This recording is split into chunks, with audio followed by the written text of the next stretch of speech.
Welcome to More Than Words, a podcast about treating the whole child brought to you by the Reading and Language Learning Center.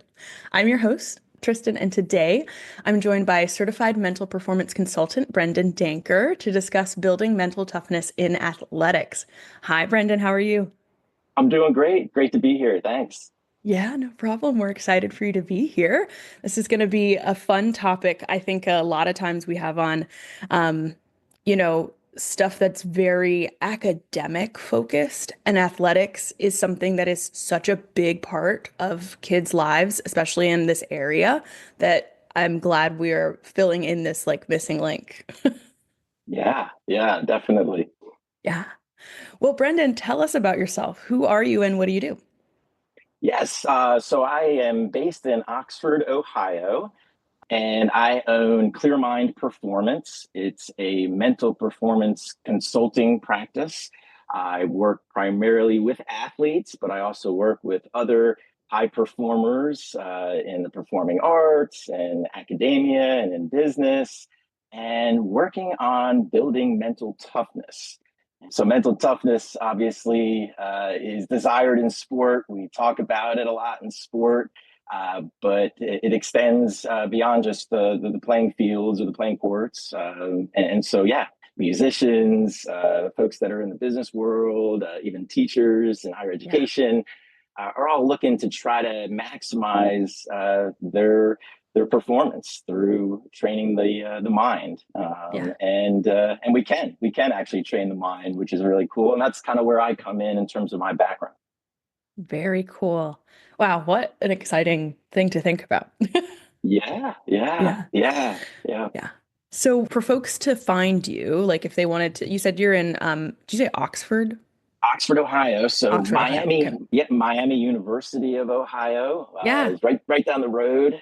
And so, yep. So I taught there for several years, teaching Very sports cool. psychology and sport leadership. And now I've just actually pivoted to a role in their student success center. So working with Wow. students on developing success strategies, both in the classroom and also, beyond, thinking Yeah. about their career and so helping them explore majors. And it's really neat because I get to bring in a lot of my training and background with sport and performance psychology and then bring that into that context, working with students on being successful in the classroom. Very, very cool. Wow. Okay. So Miami University of Ohio, and but then you're also at Clear Mind Performance, which is your own Yeah. practice, Yep. I right? started that. It started that in 2016. Okay. After finishing my graduate training at Miami in sports Very cool. psychology. Yeah. And yeah, that was always my intention. I had coached college basketball for a handful of years, and that's actually where I was introduced to sports psychology. We had mental coaches that worked with our teams. And that was my introduction. I didn't really know much about this idea of you could train mental toughness, that there were Right. mental performance coaches. You could go to school for that, but that Right. opened my eyes to it when I was coaching, and then landed here in Oxford for my wife's job Cool. at Miami, and they had the graduate program, so I decided to do that and started the business Clear Mind Performance in 2016 after finishing my graduation. Wow. That's awesome. Well, congrats on that. And Yeah, thank you. yeah. And so if folks wanted to find you, where would like you have a website, you have an Yes, email? yeah, yep. Clear Mind Performance, all one word.com. Wow, That's where easy. you can find, yep. So you can find more information on sort of our mission and the work that we do with athletes, more information about me. And yeah, definitely some contact information there as well to reach out if folks Perfect. want some more information on the services that we offer. Awesome. Okay, so I'll put that in the show notes, clearbindperformance, all one word.com, You and got it. people can find you. Easy peasy. Yep. Yep. Great. All right, well, let's hop into these questions here. Sounds good. Let's do it. Great. So you mentioned mental toughness, but can you kind of explain it in a little more detailed sense, like what it is and why it's so important to young athletes and, people of other specialties? Yeah, there's a lot of different definitions that are out there on mental toughness. So I'm not sure that there's a universal definition or one that necessarily everybody would agree on. But there are a couple of factors that everybody would agree on when it comes to mental toughness. And the first one is that adversity, right? Mm. Adversity is necessary for mental toughness. It both reveals mental toughness, and it's needed most in times of adversity. Right. And then also too, we need some form of resistance or difficulties to build it, to Right. continually build mental toughness. So the adversity piece is something I think everybody would agree on when it comes to mental toughness.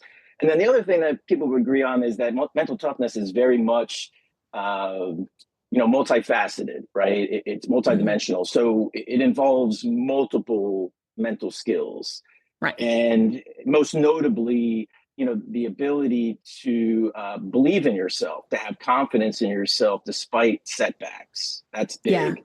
Another area of mental toughness is to persist, to continue to persist, despite setbacks, right? And, Right. and again, that has a lot to do with belief. And then also this idea of you can stay poised and Mhm. composed under pressure, almost as if you want the pressure, Right. right? And then I think another area too, when it comes to mental toughness, is this ability to refocus, right? To shift and Yeah. refocus after a mistake, and not let a mistake kind of weigh you down or hold you back. To Mm. learn from it and have it actually propel you forward.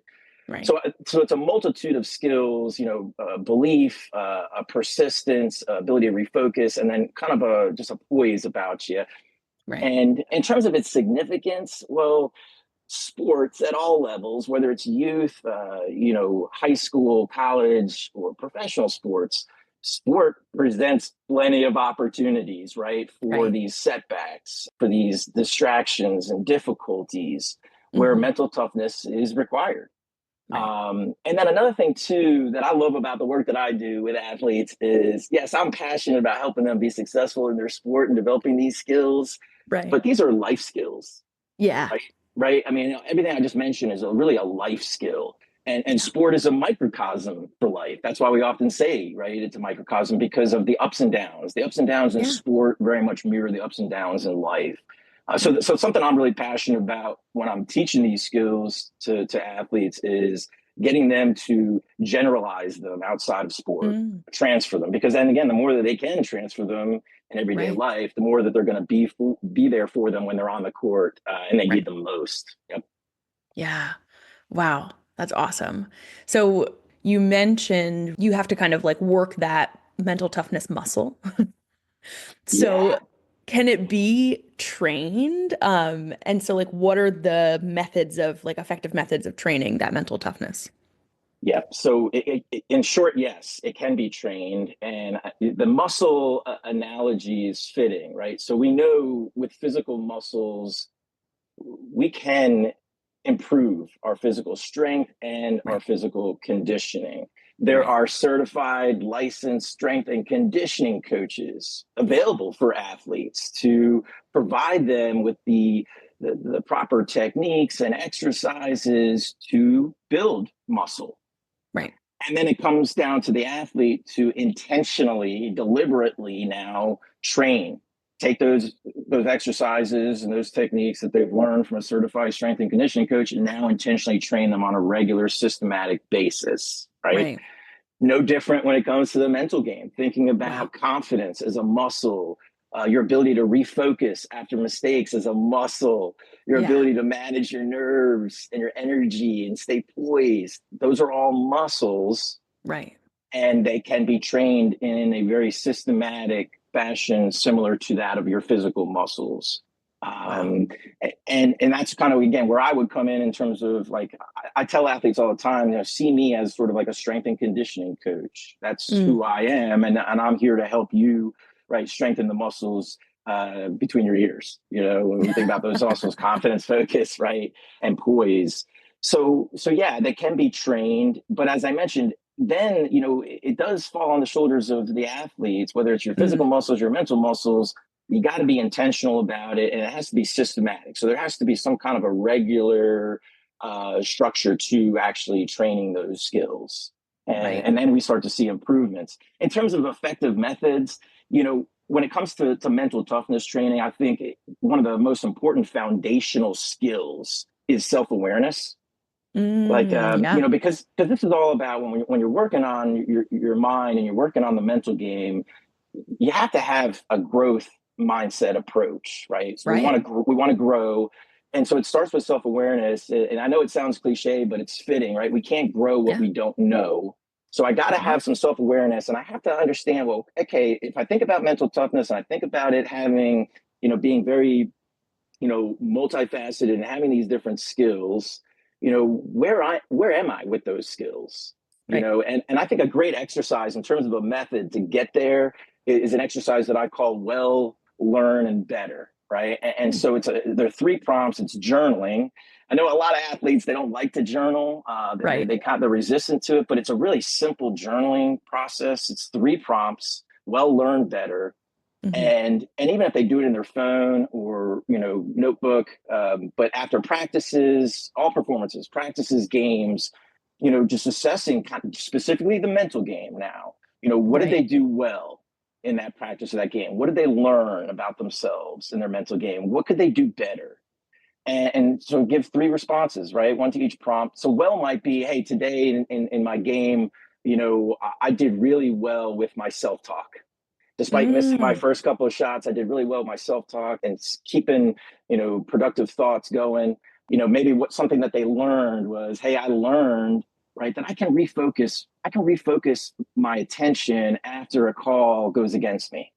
Right. I learned that today. I can do that in this game. And then something better is, hey, I need to do a better job of managing my attitude and my emotions when the coach pulls me out of the game. Mm. So now what we're doing is we're really kind of focusing in on the mental game, and we're getting athletes to think on a deeper Right. level versus well learn better. It could also just be today I did well. I scored 20 points, right? Something Right. I learned, right? And you can do it that way, but this is going to be more towards, again, mental toughness and developing that foundational skill of self awareness. Even Right. parents after games could even Yeah. ask, right? Hey, what did you do well? What did you learn? What could you do better? But asking that again specific to those mental toughness skills. Yeah. And I'm so glad you gave an example of that because I think everyone's initial thought is like, I scored 20 points and I learned that whatever, like I learned I'm not good at XYZ, but it's physical, right? And that's Yeah. really easy for people to assess, and it's really good for people to assess outwardly. But no one knows what's going on in your own head, so you have to be able to like do that yourself. Yeah, yeah. So it does require some introspection, Right. and looking within.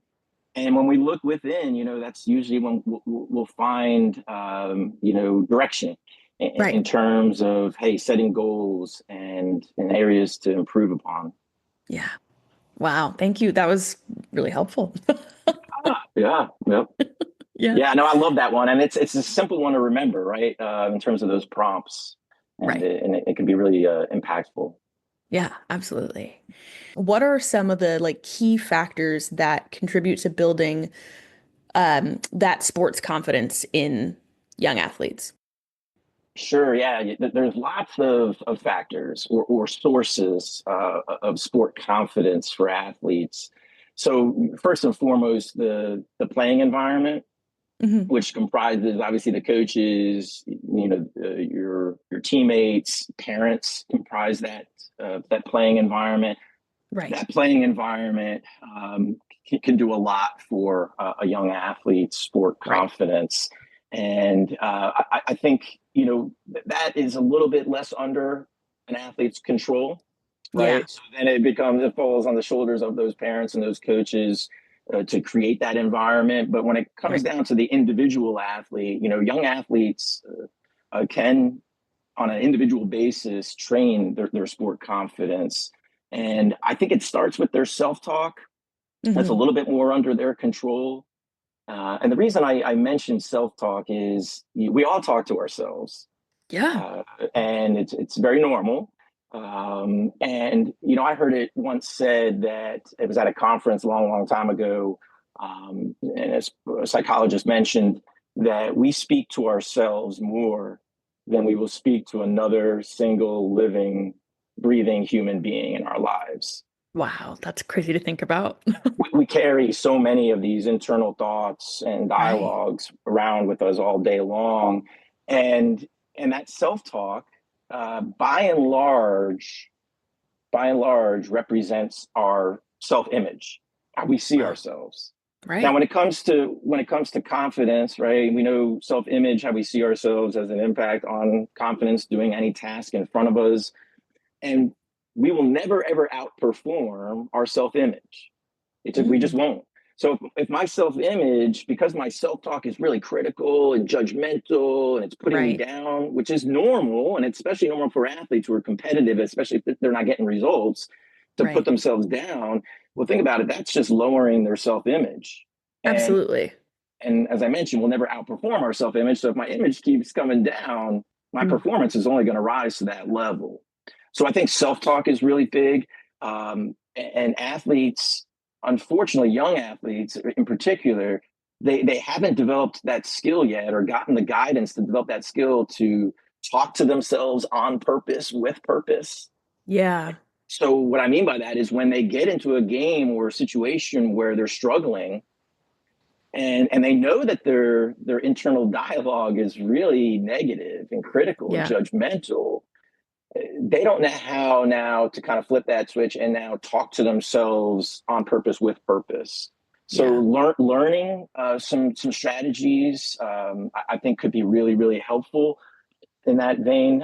One strategy I really like is to debate your negative critical thoughts. And if you've ever Yeah. gotten into a debate with somebody, even if it was over something trivial, we oftentimes use the word but in a Yeah. debate. You come back at somebody with a counter argument and then you throw a but. Well, Right. we can do that with our negative thoughts. We got to recognize that we're having those negative thoughts, which I think a lot of athletes do. And then I just throw a but in there. So that could be something like, why do I stink so bad at this? Mm, But I've been working hard and I just don't have it yet. yeah. So I'm finishing that thought instead of just ending it with a period. Why am I so bad at this? Why do I stink at this? And I'm ending it there Mm, for it to just to compound into something more negative. right. I debate it with a but, and then I throw something in there that's productive. And you notice I Right. didn't throw. It's not like I'm throwing something in there that's overly positive, and Right. that's not what we're going for. But just something more productive and something rooted in evidence. So, Yeah. but I've been working hard at it, rooted in evidence. I'm not there yet, rooted in evidence. Right. So that's an effective strategy for athletes to develop something simple like that. But at the most powerful source of our confidence is just having been there, done it, right? Mm, Yours, mine, everybody's performance accomplishments, your past accomplishments is our greatest source of confidence. yeah. So athletes tapping into that could be really helpful. Going back to the Right. well, reminding themselves of their past successes, even watching short clips or highlights of themselves on film can be Yeah. a source of confidence.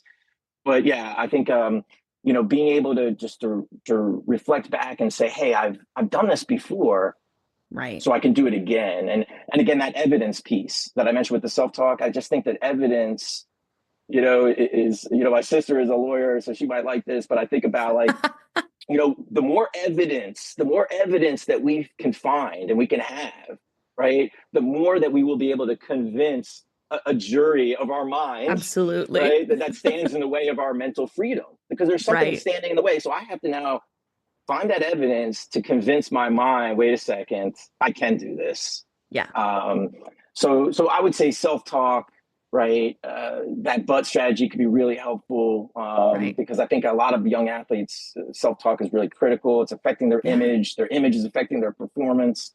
And then the other piece is just reflection, reminders as much as possible of Yeah. your past wins, your past accomplishments. Yeah. Wow, that is really helpful. And it's so funny that you said that, right? Like the jury in your mind, like you really gotta Yep. convince them. Yep. Yep. Because sometimes it's like the jury, those, those 12 people, right? I mean, it almost feels like there's 12 people like beating you up. And Right. you have to sort of convince them to kind of let that thought go, let that critique go, and then Right. get back on track. Remind yourself, hey, I've done it before. I can do it again. Yeah. Wow. This feels a little bit like the Nike commercials where there's like, oh well, no, it's not a Nike commercial. What is it? There's a commercial that's on TV right now that's like someone racing a car or a bike. And it's like this poem that's essentially like a bunch of negative self-talk, and it's running on the screen at the same time as like the image, right, of them like Yes. racing. And Yep. it's like blah blah blah, like I suck, I'm never gonna do this again, whatever. But when you read it backwards, it's all like positive. Like, this is just me beginning. I'm amazing. This is gonna be Yes. great. That's how that feels Yes. right now. Yeah. Yeah. Yep. Exactly. Oh, that's so funny. And like you said, effective.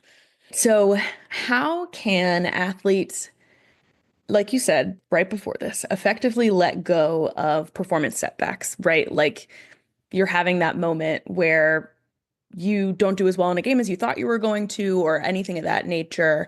Um, how is it that you let those things go? Yeah. It's by far the most frequently asked question by athletes that I work with, I'm from sure. as young as 8 or 9 years old all the way through the professional ranks. Wow. It's the same, right? Yeah. Whether it's a 9 year old basketball player, professional golfer, how do I let go of that past play, that past shot, that mistake, Right. that mess up, and Yeah. get back on track? And it's not easy, but it can be done. Okay. I think the first step is, recognizing that when you do make mistakes, you are going to get upset. I mean, it's just Yeah. the competitive nature of, athletes or anybody who's, you know, seeking to perform well in whatever it is that they're doing, right? That they're going to Right. get upset, disappointed, frustrated. That's natural. Yeah. The idea then is, can you shake that feeling quickly? Mm. Because the longer that sort of sit with those emotions of frustration and annoyance, disappointment, right, the harder it's going to be to sort of almost like rinse off from those emotions. Right. So once you recognize it, okay, I'm frustrated. I should be disappointed, right? Then it's about now having some type of a bounce back routine. Mm. All athletes have routines. So if I'm a basketball player, I have a free throw routine. I might even have Right. a pre-game routine, Yeah. a halftime routine. A pitcher has a pitching routine. A batter Oh, in baseball yeah. or softball has a batting routine. Right. Routines are very commonplace in sports, but one routine that is not commonplace in sports for athletes is a bounce back routine, like a well Right. thought out routine about how I'm going to bounce back. Yeah. So I think it starts there. And it just starts with almost accepting. Before I can build a bounce back routine, I have to sort of accept this notion that mistakes and setbacks are part of sport. Mm. I often tell athletes, all sports are just games of mistakes. It's which athlete and which team can weather those storms and those mistakes and get back on track. Those are the teams that usually come out the victor, right? Right. So, having that acceptance mindset that, hey, this is just part of it. And then when it Right. happens, I'm not thinking it's the end of the world, because why? I'm Right. already prepared for it.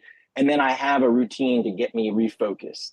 So I think all routines should just be very short and simple, right? They shouldn't Mm. be really long, short and simple. So, for example, a refocus routine could be a basketball player who maybe a call goes against them, a turnover, missed wide open three. A refocus routine for them that could be really short and simple but impactful could be a power clap, and then having some Mm. symbolism behind that power clap. Maybe that power clap is, I'm kind of squashing Yeah. that annoyance, that emotion, right? I'm thinking about that emotion of frustration. I'm squashing it, I'm Right. smashing it with that power clap. And then I'm doing something physical too, right? And then Right. I'm also now going to use maybe my self talk. And as I do that power clap, I'm going to say to myself, or I might even say it out loud: next play, next Mm. shot. So it's a very systematic routine that I'm doing. It's short and simple, and I'm doing it after any time that I have that emotion of annoyance or disappointment or frustration after a setback or mistake. Yeah. Another one could be, just again, short and simple, just a deep breath. Learning how Mm. to take a nice Right. deep breath, deep centering breath, and taking that as your behavior instead of a power clap. I take a deep breath, and then I might use, again, my self talk to follow that with, again, next pitch, next play. Right. Or I might even use something even a power phrase like, hey, it's not about the setback, it's about the comeback, right? I Mm-hmm. might use something like that, but it's just a well thought out bounce back plan routine for when Right. these setbacks happen. Yeah. That is Mm-hmm. great too. And they feel really natural. Like I feel like anyone who isn't having a hard time with those setbacks, they'll be like, man, whatever, next play. Like Yeah. it's Yep. such a natural thing that when you're in that moment and you're too frustrated to realize it, like you're not going to get there. But the moment you make it, like you said, a routine, you're like, oh yeah, duh. All right, let's just keep going. Yep. Yep. And so the routine is so that's the thing that athletes need to recognize is what routine have they developed? Because they have a Mhm. routine that they have developed after setbacks and mistakes. They have to choose, is that routine helpful? Right. And for a lot of them, the routine is what it's frustration. And Hmm. then what happens is the routine, whether they realize it or not, is their body language is now screaming frustration. Yes. Um, so they have developed a routine. Is it the most productive routine and most helpful? And they have to choose or decide that, and then they have to choose a different routine if it's not, right? And so Right. the examples that I gave would just be more productive type routines. But then the more that they would do, like a power clap next play, power clap next play, think about Right. it. Now that becomes the default for how Yeah. they respond to setbacks. Mm-hmm. Right. Wow. And you just keep moving, which is so Yeah. great. Yep. Yep. Exactly. Oh, fabulous.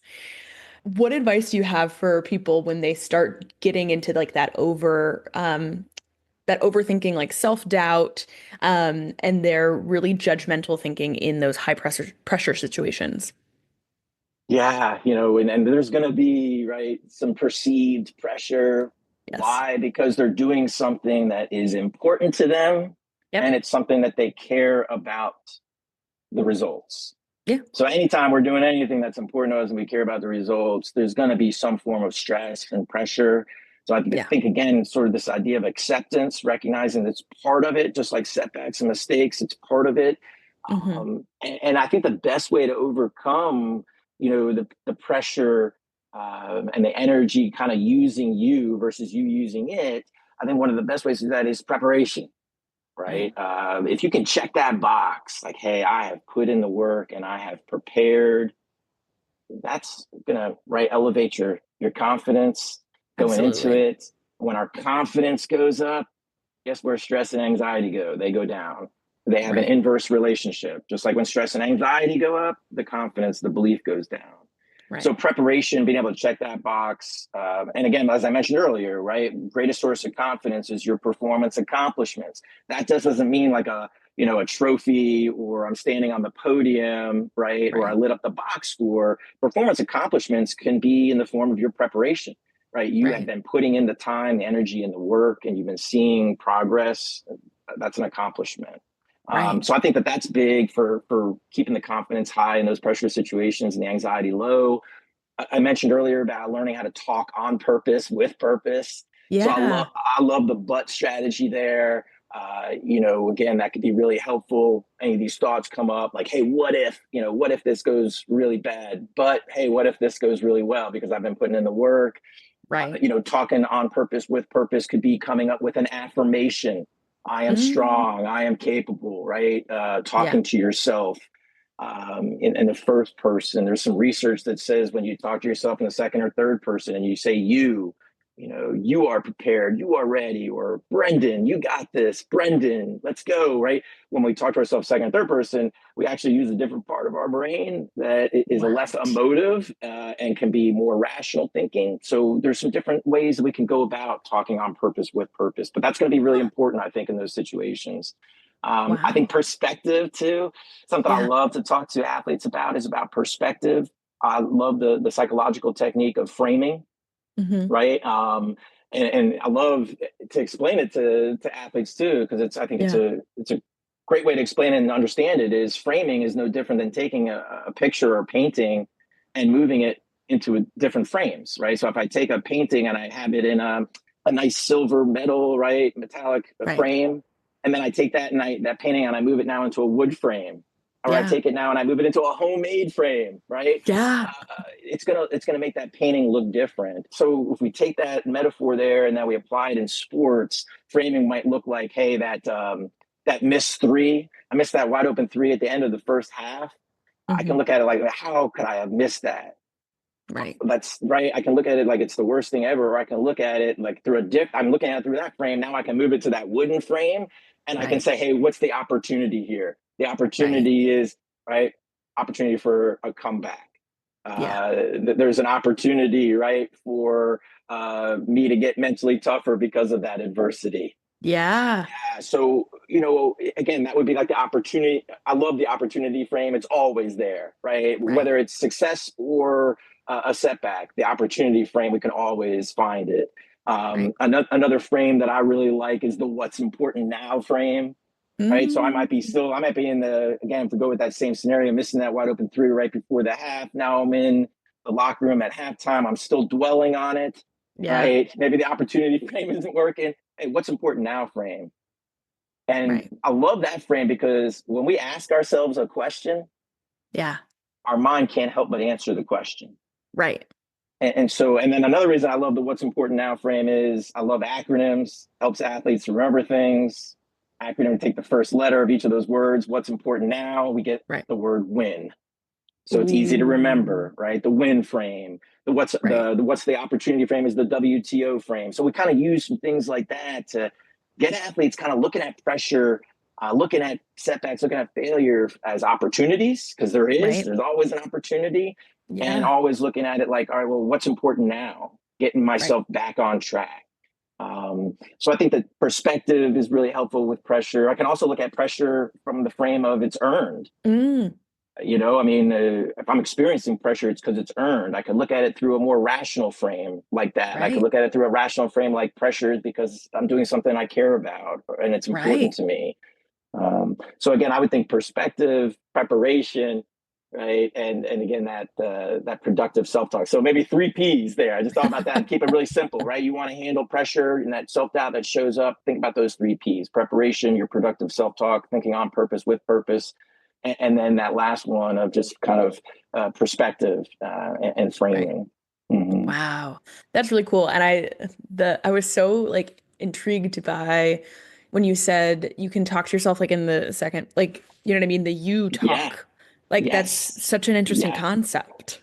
Yeah, there's some research that came out not that long ago, probably, within the last 5, 10 years, Hmm. suggesting that, when we talk in second or third person, we actually move more towards the prefrontal cortex of our brain, Huh. which is responsible for more rational, Right. uh, reasonable thinking, versus kind of that mid part of our brain where we can kind of get hung up with emotional Right. thoughts. And yeah, so, Huh. but again, every athlete is different. Every person is different. So some Sure. person might like, hey, I am strong, I'm capable. And someone else might really like that you or even throwing their name in there. Right. Hmm. Wow. That is really cool. Yeah. So, can you share with us any strategies for controlling nerves? I think you had talked about nerves a little bit at the beginning of this, but maybe before and during a competition. Yeah. Yeah. Before is huge because that's typically, some athletes even, it could be the night before, 2 nights before a Right. competition where they'll like start Yeah. experiencing nerves. So they often say there's really three times, that athletes want to be able to manage their energy, right? We think about energy, Yeah. really, we're thinking about emotions here, nerves, anxiety. And there's three key periods before, during, as you mentioned, and then even after, Yeah. right? Yeah. So in terms of regrets or areas that they felt like they let their team down, so it could even be after that there could be some anxiety and nervousness. Right. But if we think about before and during, so I think every athlete has an optimal zone of Yeah. sort of nervousness and stress and pressure that they want to be at in terms of being at their Right. best. Some are at the lower end, some are in the middle, a lot are in the middle. There's very few, but there are some athletes that really like to be on the higher end of Oh, nervousness and stress and pressure. Yeah, it's everybody's different. I would say for the most part, it's in the middle, right? okay. So I think managing the nerves is almost like kind of being like a thermometer, right? We think about a thermometer. You kind of have to sort of measure sort of the pressure in this case, and kind of knowing where we are in that optimal zone. Right. But then we really got to be the thermostat. And now the thermostat kind of manages, right? The temperature, Right. the pressure. So think about these skills to be able to now manage your nerves. That's when we want to be that thermostat.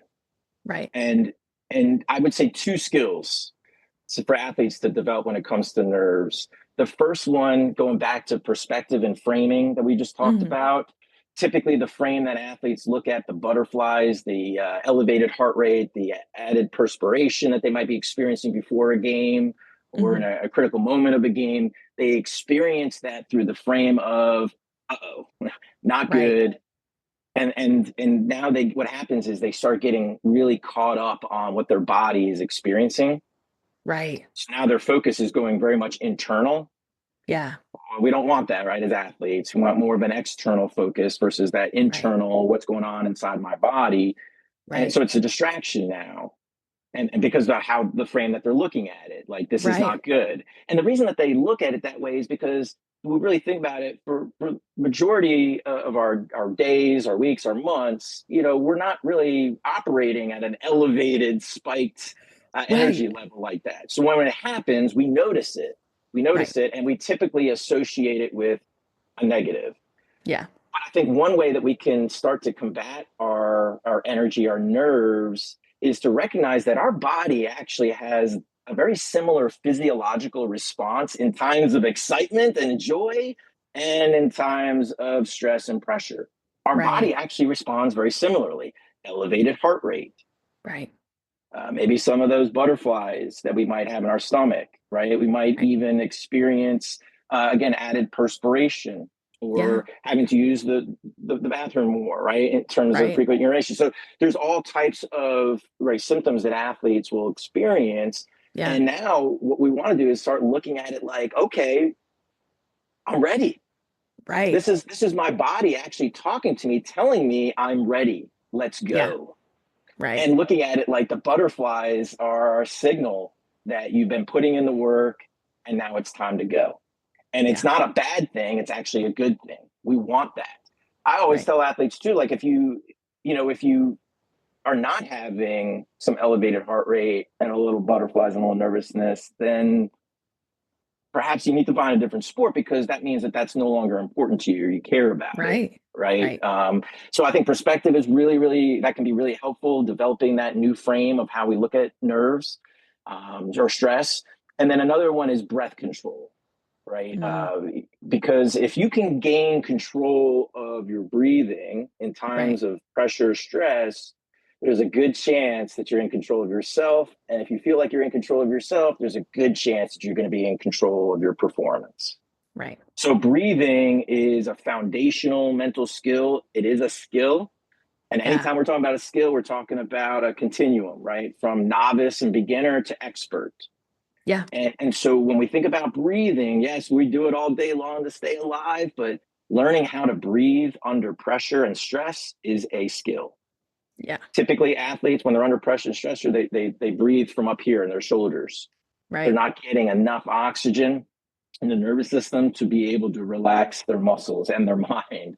They're Right. just creating more tension actually by those shallow breaths that they're taking. Yeah.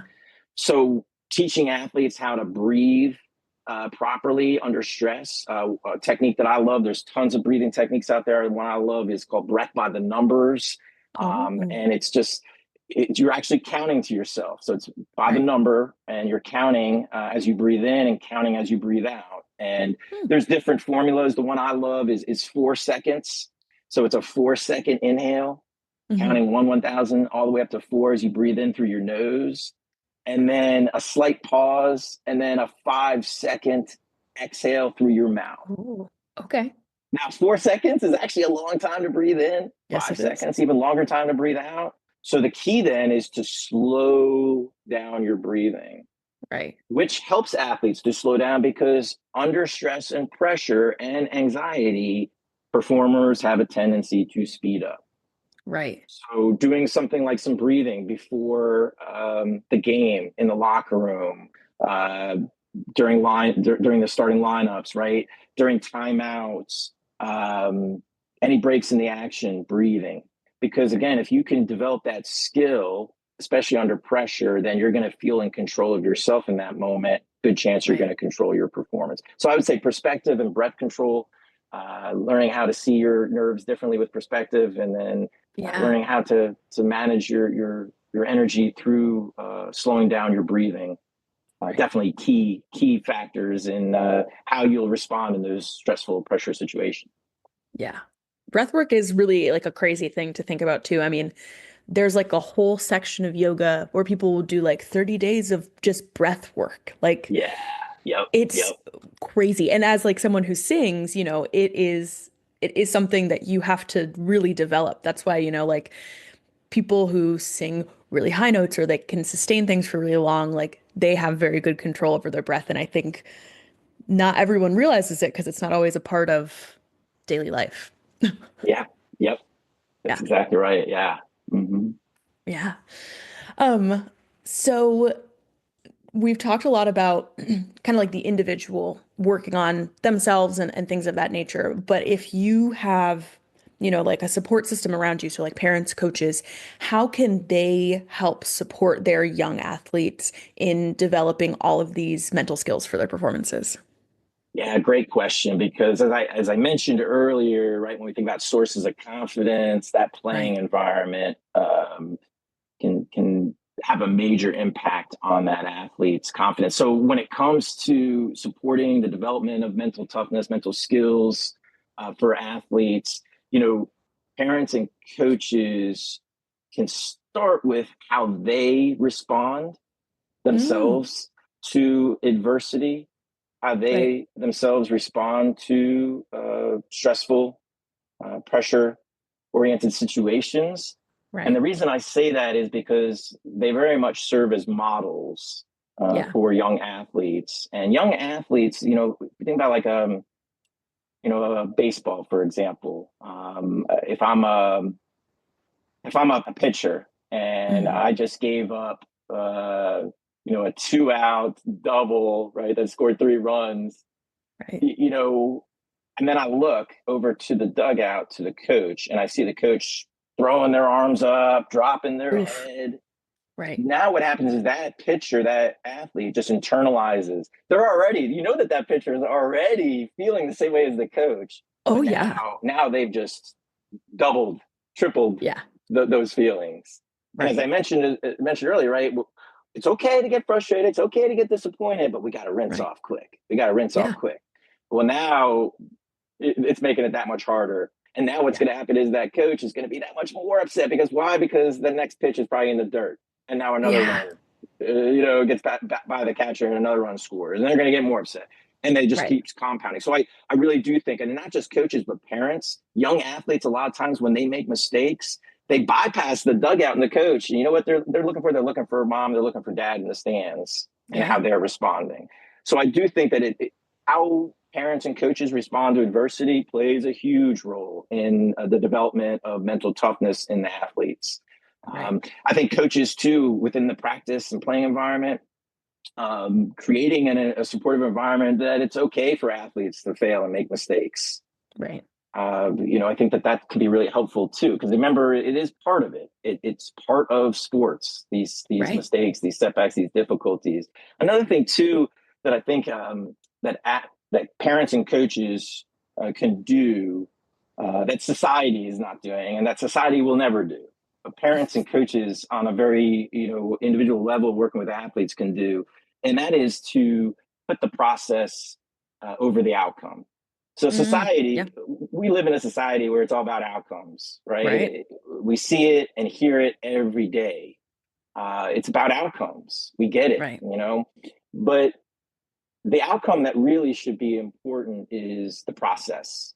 Right. So I would say that the process should be greater than the outcome. The process is everything and anything that is under our absolute control. Right. So this is our preparation, our effort, our attitude, our focus, and our ability to refocus, our ability to put things in its proper perspective, right? To be training that breath work, um, body language, right? We think about all of these things that are just part of the process, part of the controllables.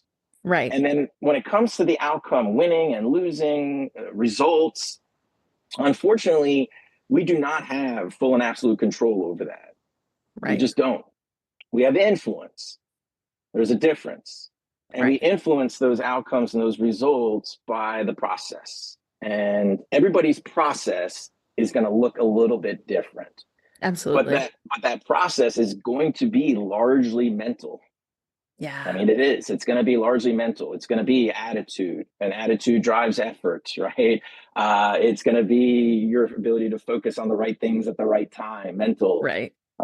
So I think that parents and coaches can, reinforce the process over the outcome by how they speak to athletes, by how Mm. they ask questions after games instead of asking how many points you scored or if you won or lost, right? That well learned, better exercise we talked about Right. earlier. That's kind of process oriented.